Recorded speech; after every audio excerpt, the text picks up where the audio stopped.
Hey Scorpio, this is going to be your love reading for the month of October. Please keep in mind these are general messages. They're not going to resonate with everyone. If it resonates with you, that's wonderful, but if not, please feel free. You can check out your moon, your rising, or your Venus sign. So let's go ahead and jump into it. Insights messages for Scorpio for love. What's going on with Scorpio and love for October? What are the messages for Scorpio and love for October, please? Oof.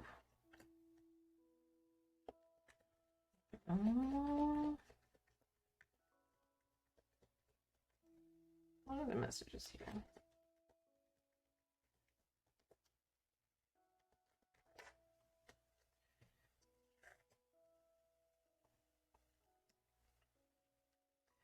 Well, Scorpio. I get a sense here. Some of you have been putting a lot of effort and energy into a relationship with someone that feels very much so like an on and off again relationship. Could also be with a Sagittarius with the Knight of Rods energy.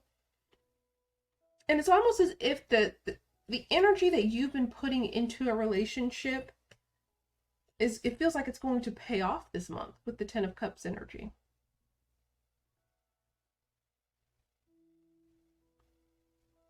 I get here, and I want to clarify this a little because I get there's an energy here that for some of you, and this is for a select group of you, there's someone here that you may work with. If they aren't a co-worker, it could be someone that you can meet through work or through your profession.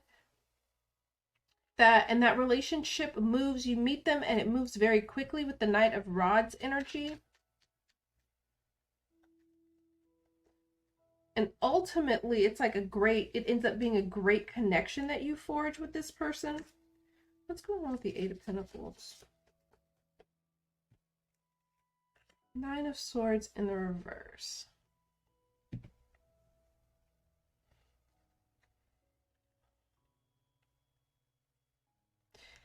There's an energy here where, for some of you,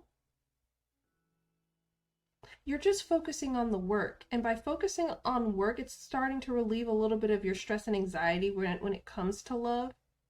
I also get there's an energy where if this person or this relationship, you feel like you're both putting in the work and energy and it is moving kind of quickly and it may move into a relationship fairly quickly, there's no anxiety around that for you.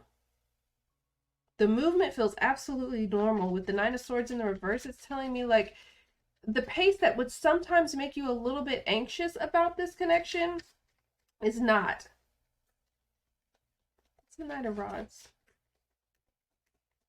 There's something here where there's something about this person that relieves your stress. Could be physically.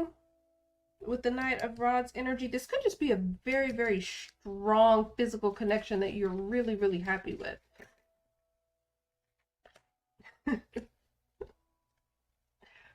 Of course.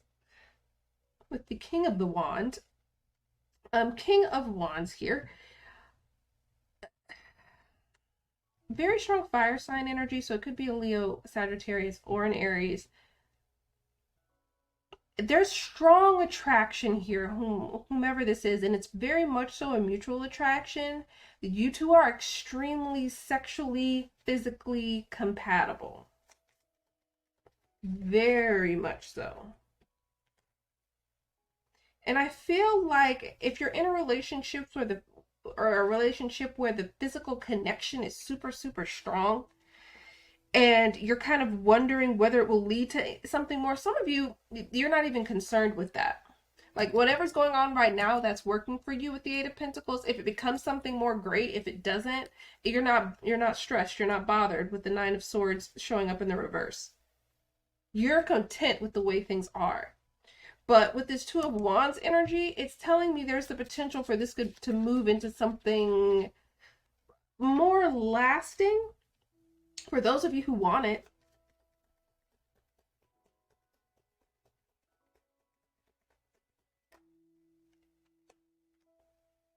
We have expect the best here. It says be positive and expect the best from a current relationship. That's this connection here. Let it grow and mature, which is kind of what we talked about. And allow yourself to feel loved and nurtured. It really feels like this connection's very much so organic. There's also an animalistic nature to this, the draw that you two have to one another, but it doesn't seem unhealthy, especially with the Nine of Swords showing up in the reverse. We all need someone who can give us that energy of just when you're around that person, it's like, it's complete peace, it's complete calm. The stress of the day melts away with this person. What else do we need to know? What's the Scorpio need to know?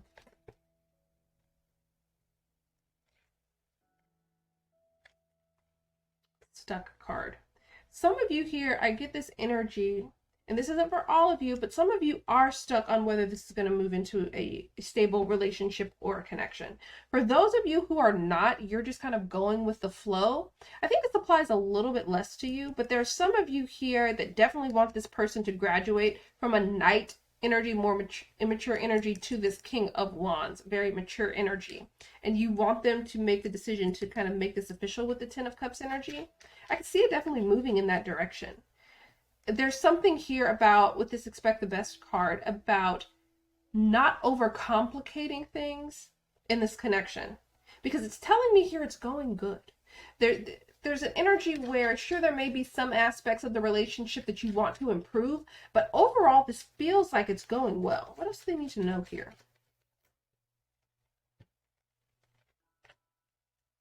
Five of Swords.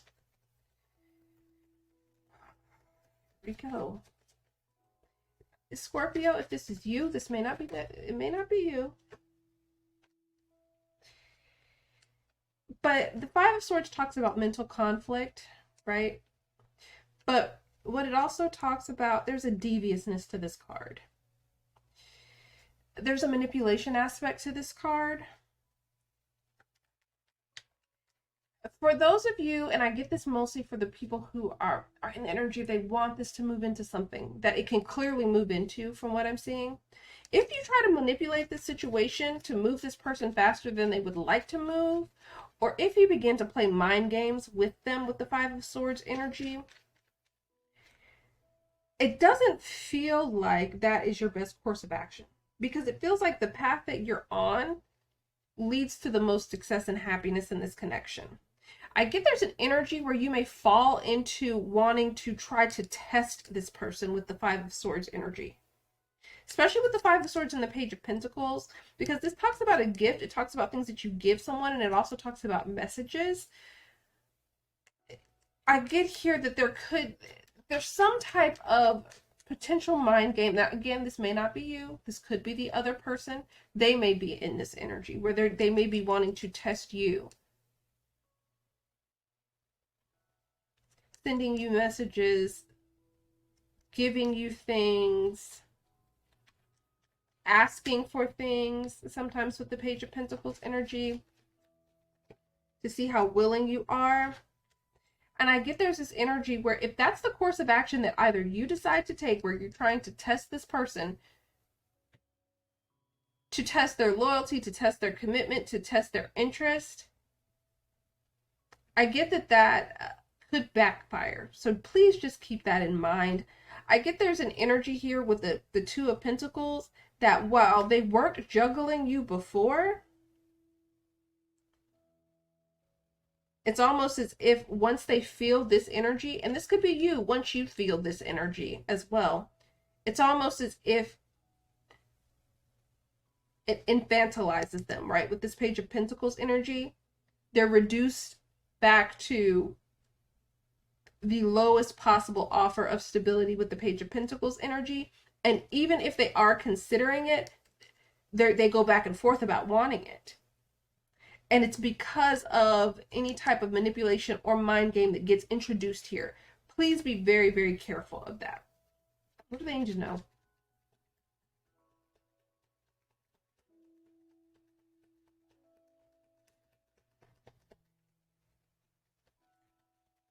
keep getting trickery here. Just be careful of that.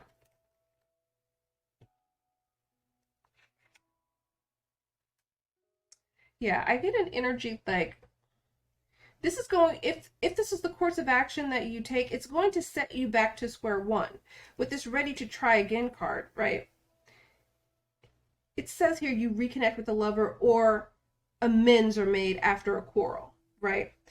So, and it says hopefully the same issues that caused a break don't repeat themselves in the future. What I sense here is that if you start to embody this energy, or you sense that this person is trying to play these kind of games with you, it leads to a complete disconnect here. And it would be really unfortunate because both of you want this connection and would be drawn back to one another anyway, but it would set the connection back. Just be careful of that energy, and if you sense that energy, confront it head on and let the person know, like, look, it's one of my deal breakers. I don't tolerate mind games. If I sense that, there's going to be an issue. There's going to be a problem. You need to be able to communicate where you're feeling that or where you may be sensing that. But if you two can avoid that kind of energy between the two of you, and when you sense it, confront it head on.